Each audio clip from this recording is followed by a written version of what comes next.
Fed up on fed up. Fed up, fed up, fed up, fed up, fed up on fed up.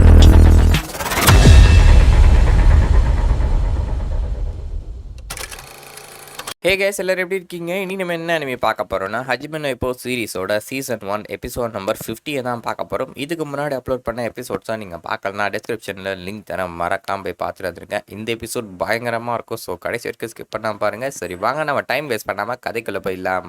எபிசோட open பண்ணோடனே போன எபிசோடோட continuation தான் காட்டுறாங்க. கடைசியாக நம்ம இப்போ வந்து காசல் பஞ்ச் யூஸ் பண்ணலான்னு சொல்லி ட்ரை பண்ணியிருப்பான். அப்போ அதுக்கு காத்திருந்த வால்க்கு வந்து அவனை பஞ்ச் பண்ணலான்னு இருக்க இங்கே எல்லாருக்கும் ட்விஸ்ட் கொடுக்குற மாதிரி நம்மளால் என்ன பண்ணிடுறான்னா காசல் பஞ்ச் மூஞ்சில் போகும் பார்த்தீங்களா, அப்படியே லைட்டாக முன்னாடி நகர்ந்து அவன் வயிற்றுல குத்திடுறான். எல்லாருக்குமே பயங்கர ஆச்சரியமாயிடுது. என்னடா இவன் இப்படி மாற்றி குத்திட்டான்னு சொல்லிட்டு அதை யோசிச்சு பண்ணனா யோசிக்கா பண்ணனான்னு தெரியல. ஆனால் பயங்கரமாக அஃபெக்ட் ஆயிருக்கு அந்த வால்க்கு. ஏன்னா அவனுக்கு பார்த்தீங்கன்னா ஸ்டாமினா சுத்தமாக இல்லை ஸ்டாமினா சுத்தமாக இல்லாதனால அவன் நிற்கிறதே கொஞ்சம் கஷ்டப்பட்டு இருக்கான். அந்த மாதிரி டைமில் வயிற்றுல குத்தவும் கால் நடுங்க ஆரம்பிச்சது. இந்த சான்ஸை யூஸ் பண்ணி லெஃப்ட் ரைட் நம்ம பையன் பஞ்சு கூட அச்சடிக்கு தொப்புன்னு அவன் கீழே வந்துடுறான். எப்பயுமே இவன் கேவோ பேட்டர்ன் யூஸ் பண்ணா பார்த்தீங்கன்னா நம்ம இப்போ அதே பேட்டர்ன் யூஸ் பண்ணி அடிச்சவும் பால்க்கு வந்து டவுன் ஏற ரெண்டு பேரும் கார்னர் காமிச்சிட்டாங்க. ஒரு பயங்கரமான டர்ன் பேக் தான். ஏன்னா மேட்ச்ல நம்ம வால்க்கு வந்து இப்போ போட்டு பாலன்னு பொழுதுட்டு இருந்தா ஒன் சைடடா தான் போச்சு. இந்த மேட்ச்ல இவன் ஜெயிப்பானா தோப்பானான்னு சொல்லிட்டு எல்லாரும் சந்தேகப்பட்டு இருந்தாங்க. அப்படிப்பட்ட ஒரு மேட்ச்ல கடைசியா ஒரு சின்ன ஒரு சான்ஸ் கிடைச்சது. அந்த சான்ஸை யூஸ் பண்ணி இவன் வந்து அடிச்சிருக்கான். ஆனா அந்த சான்ஸை மேக் பண்ணி கொடுத்தது வேற யாருமே கிடையாது, நம்ம வாத்தியார் தான். இவருக்கு நல்லாவே தெரிஞ்சிருக்கு வால்க்கு எப்படிப்பட்ட ஒரு ஃபைட்டர்னு சொல்லி. அவன்கிட்ட ஒரு சின்ன வீக்னஸ் இருந்தது. அந்த வீக்னஸ் என்னன்னா அவன் வந்து பயங்கர ஸ்ட்ராங்கா இருந்தாலும் அவனோட ட்ரைனரும் சரி அவனும் சரி கொஞ்சம் வந்து எகத்தாளமா இருந்துட்டாங்க.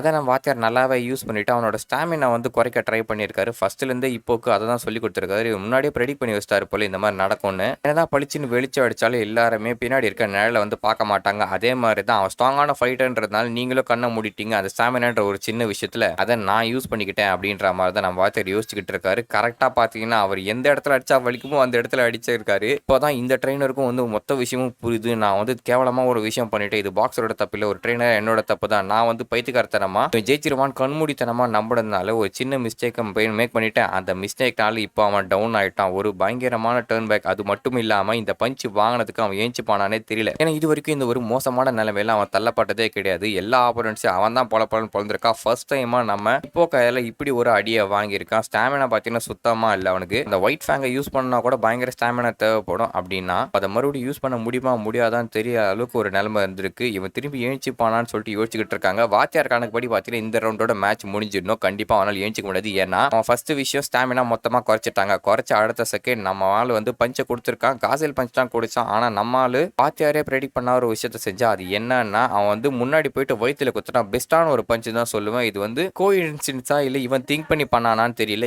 ஏன்னா ஸ்டாமினா கம்மியா இருக்கும்போது வயிற்றுல குத்துறான் பார்த்தீங்களா, அப்படி லோவர் பாடியில் குத்தும் போது கால் நடுக்கம் ஏற்பட்டு அவனால் நிற்க முடியாது. இந்த பேலன்ஸை நகரும் போது நம்ம பையனோட கேவோ பேட்டர்னான லெஃப்ட் ரைட்னு சொல்லிட்டு பேரேஜ் அட்டாக்கை கொடுத்து பவர்ஃபுல்லான பஞ்சை கொடுத்து அவனை நாக் அவுட் பண்ணியிருக்கான். இது ஒரு பெர்ஃபெக்டான காம்பினேஷன். டைமிங் லக்கு எல்லாமே நம்ம பக்கம் தான் இருக்கு. கண்டிப்பா அவனால் எழுச்சிக்க முடியாது. நான் அடிச்சு சொல்றேன் இந்த ரவுண்ட் முடிஞ்சிச்சு அப்படின்ற மாதிரி அவர் யோசிச்சுட்டு இருக்காரு. இந்த பக்கம் அந்த வேர்ல்டோட சைட்ல இருந்தா காட்டுறாங்க. அவன் பார்த்தீங்கன்னா அவன் நிமிந்து பார்க்கறான். அப்படியே பிளர்ரா தெரியுது. அப்படியே அவன் பாஸ்டல் நடந்தது யோசிச்சு பார்க்கறா. தொப்பனி கீழே விழுந்துட்டு என்னன்னா ஏற்கனவே சொல்லியிருப்பேன் இல்லையா, ரஷ்யாவில் இருக்க இவங்க ஊர்ல பயங்கரமா பனி பெய்யும்னு சொல்லிட்டு. அதனால அவங்க அம்மாவுக்கு அடிக்கடி உடம்பு சரியில்லாம போயிடுது. ஏன்னா பயங்கரமா அவங்க வந்து வேலை செஞ்சுக்கிட்டே இருக்கிறதுனால இவன் டாக்டரை கூட்டிட்டு வரான்னு சொல்லிட்டு ஒரு நாள் வெளியே போயிருக்கான். பார்த்தீங்கன்னா பனி ரொம்பவும் பெய்யிருந்தாலும் இவன் ரொம்ப சின்ன பையனா இருந்தாலும் அந்த பனியில வந்து அப்படியே மறைச்சு போறான். இவன் நகரவே முடியல. அவனால பாதி உடம்பு பார்த்தீங்கன்னா அப்படியே அந்த பனியில மூழ்கி போயிடுது. அந்த அளவுக்கு அதிகமா அங்க பேஞ்சிக்கிட்டு இருக்கு. ஏன் இவ்வளவு வீக்கா இருக்க, என்னால ஏன் முன்னாடி நகர்ந்து போய் ஒரு டாக்டரை கூப்பிட்டு வந்து எங்க அம்மாவை ட்ரீட்மெண்ட் பார்க்க முடியல யோசிச்சுக்கிட்டே இருக்கேன். அங்க ஏதோ ஒரு கத்துற சவுண்ட் கேட்குது. வேற எதுவும் இல்லை, ஒரு உல்ஃப் வந்து கத்துது. இந்த பனி எல்லாம் பார்த்தீங்கன்னா அது அசால்ட்டா ஜுஜிபி மாட்டுற மாதிரி நின்றுட்டு இருக்கு. இந்த உல்ஃப் மாதிரி நான் ஸ்ட்ராங் ஆகணும்னு நினைச்சேன். அதனால தான் பாக்ஸிங்கே கையில் எடுத்தேன். பாக்ஸிங் கையில் எடுத்து நான் ஸ்ட்ராங் ஆகணும்னு சொல்லி விருப்பப்பட்டேன். ஏன்னா நான் ஒரு வீக்கான வந்து பையனா இருக்கக்கூடாதுன்னு ஆசைப்பட்டேன். எங்க அம்மாவுக்கு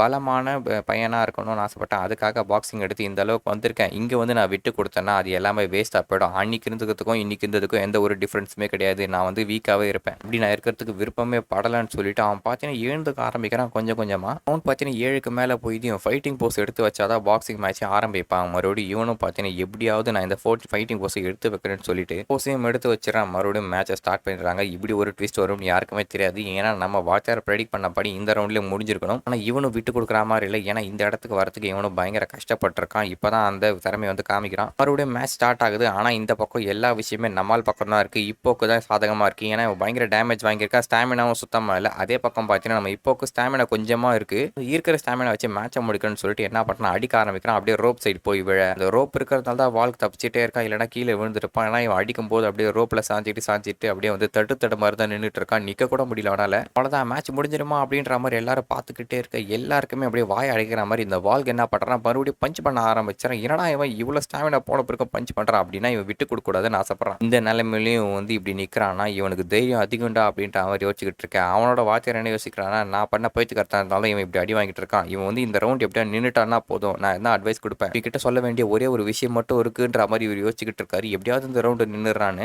வாத்தியார் பார்த்தீங்கன்னா இந்த பக்கம் கத்திட்டு இருக்காரு. டே இந்த ரவுண்ட்லேயே அவனை முடிடான்னு சொல்லிட்டு ரவுண்டு முடிக்கிறதுக்கு இன்னும் ஒரு 7 செகண்ட் தான் இருக்குது. அப்படியே கொஞ்சம் கொஞ்சமாக டைம் வந்து முடிஞ்சுக்கிட்டே இருக்கேன். கடைசியாக ஒரு 3 செகண்ட் இருக்குது. நம்மால் பஞ்ச் பண்ணிக்கிட்டே இருக்கான். கரெக்டாக ஒரு சான்ஸ் கிடைக்குது. கார்டில் இறங்கிட்டு ஓப்பனாக இருக்கான். அவ்வளோதான் மேட்சை முடிச்சிடலான்னு சொல்லிட்டு பஞ்ச் பண்ணுறதுக்காக போக ரவுண்டு வந்து முடிஞ்சு போயிடுது. காங் அடிச்சுட்டு 4 ரவுண்டு முடிஞ்சு போயிடுச்சு. இந்த 4வது ரவுண்டை மொத்த மேட்சை சேஞ்ச் பண்ணி இப்போதைக்கு நம்ம இப்போ வந்து ஜெயிக்கிற நிலைமையில இருக்கான். அப்படியே 2 பேரும் கார்னருக்கு அனுப்புறாங்க. வந்தவொடனே நம்ம வாட்சர் வந்து சூப்பராக பண்ணடா, நான் நினச்சதை விட நீ வந்து பயங்கரமாக பெர்ஃபார்ம் பண்ணிட்டு இந்த மாதிரி ஒரு சாட்டிஸ்ஃபேக்ஷன் எனக்கு கொடுக்கும்னு நினைக்கவே இல்லை. ஒரு ட்ரெயினராக அவனை நினச்சா எனக்கு ரொம்ப பெருமையாக இருக்குடா அப்படின்னு பாராட்டிட்டு இருக்காரு. ஆனால் இந்த ரவுண்டை நீ அவனை முடிச்சிரு அப்படின்ற மாதிரி சொல்லிக்கிட்டு இருக்கேன். இந்த பக்கம் வாழ்க்கை பார்த்தீங்கன்னா ரொம்பவும் மோசமான நிலைமையில இருக்கேன். இந்த மாதிரி ஒரு நிலைமையில அவர் ட்ரெயின் வந்து பார்த்ததே இல்லை. அவன் ஆப்போனன்ட்ஸ் தான் போட்டு பொலன்னு பொழுதுருப்பான். ஆனால் அந்த நிலைமை இப்போ இவனுக்கு ஏற்பட்டிருக்கு. இப்போ தான் இவருக்கே புரியுது இவர் எவ்வளோ பெரிய தப்பை பண்ணியிருக்காரு அப்படின்னு சொல்லி. அப்போ அவன் என்ன பண்ணுறான், நிமிர்ந்து பார்த்துட்டு எனக்கு ஏதாவது ஒரு ட்ரிக்கை சொல்லுங்க, ஏதாவது ஒரு ஸ்ட்ராட்டஜி சொல்லுங்க, கண்டிப்பாக நான் இந்த ரவுண்டை ஜெயிச்சே ஆகணும், விட்டு கொடுக்குற மாதிரி இல்லை அப்படின்னு சொல்லிட்டு அவன் கண்ணில் பார்த்தீங்கன்னா ஒரு தீ.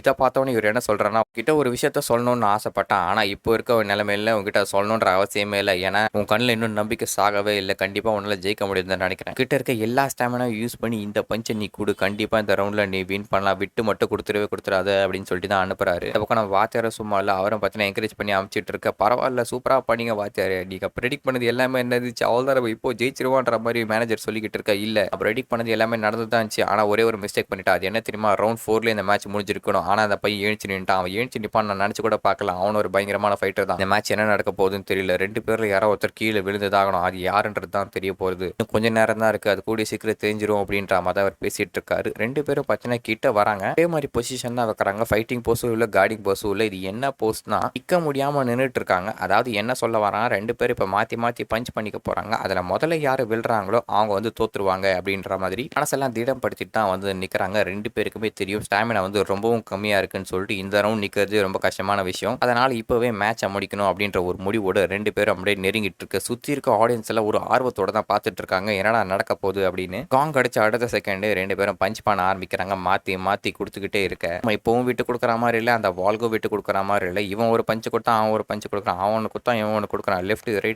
ரைட்டுன்னு சொல்லிட்டு 2 பேரும் மாற்றி குத்திக்கிட்டு இருக்கானுங்க. ஒருத்தருக்கு ஒருத்தர் விட்டு கொடுக்காம யாருமே கீழே விடுற மாதிரி இல்லை. நம்ம இப்போ ஒரு ஸ்ட்ராங்கான ஒரு பஞ்சை கொடுக்குறான், அவனுக்கு இருக்க எனர்ஜியெல்லாம் வச்சு அதே மாதிரி வால்கும் விட்டு கொடுக்காம இன்னொரு பஞ்சை கொடுக்க 2 பேருக்குள்ளே ஒரு பயங்கரமான பஞ்சிங் எக்ஸ்சேஞ்ச் தான் போய்கிட்டு இருக்கு. இப்படி மேட்ச் போய்கிட்டே இருக்கு. வால்குக்கு வந்து சுத்தமாக பார்த்தீங்கன்னா ஸ்டாமினாவே இல்லை. கண்டிப்பாக அந்த ஒயிட் ஃபேங்கை யூஸ் பண்ண முடியாது அப்படின்ற மாதிரி தான் நினச்சிக்கிட்டு இருப்பாங்க. ஆனால் இங்கே எல்லாருக்குமே ட்விஸ்ட் கொடுக்குற மாதிரி அவங்க கிட்ட இருக்க கடைசி ஸ்ட்ரென்த்தை வச்சு அந்த ஒயிட் ஃபேங்கை யூஸ் பண்ணுறான். கரெக்டாக முதல்ல கீழேருந்து ஒரு அப்பர் கொடுக்க நம்ம பார்த்தீங்கன்னா அதெல்லாம் தப்பிச்சிடுறான். அதுக்கப்புறம் சாப்பிங் ரைட் ஒன்று கொடுக்குறான், அதுலேருந்து இப்போ தப்பிச்சிடுறான். எல்லாருக்குமே பார்த்தீங்கன்னா ஆச்சரியமாகுது. ஏன்னா அந்த பயங்கரமான ஸ்பீட் அட்டாக்கே பார்த்தீங்கன்னா தப்பிச்சிடுறான். ஒருவேளை இந்த ஸ்டாமினா போனதுனால அந்த பவர் கம்மியானதுனால இது நடந்துச்சா என்னன்னா தெரியல. ஆனால் அவனோட 2 பஞ்சையும் வந்து தப்பிச்சு விட்டுறான். அதாவது அந்த ஒயிட் ஃபேக்லேருந்தே தப்பிச்சிட்டான் நம்மளால. அவனுக்கு இருந்த லாஸ்ட் செஞ்சை வச்சு அந்த பஞ்சை வந்து கொடுத்துருப்பான். ஆனால் அதுலேருந்தே நம்ம இப்போ தப்பிச்சிட்டதுனால கீழேருந்து அந்த காசல் பஞ்சு விடுவான். இவனால் தடுக்கவே முடியாது. ஏன்னா இருந்த ஸ்ட்ரென்த் எல்லாத்தையுமே யூஸ் பண்ணிட்டான். ஒன்றுமே பண்ண முடியாதனால ஃபேஸ் வந்து அப்படியே ஓப்பனாக இருக்கும்.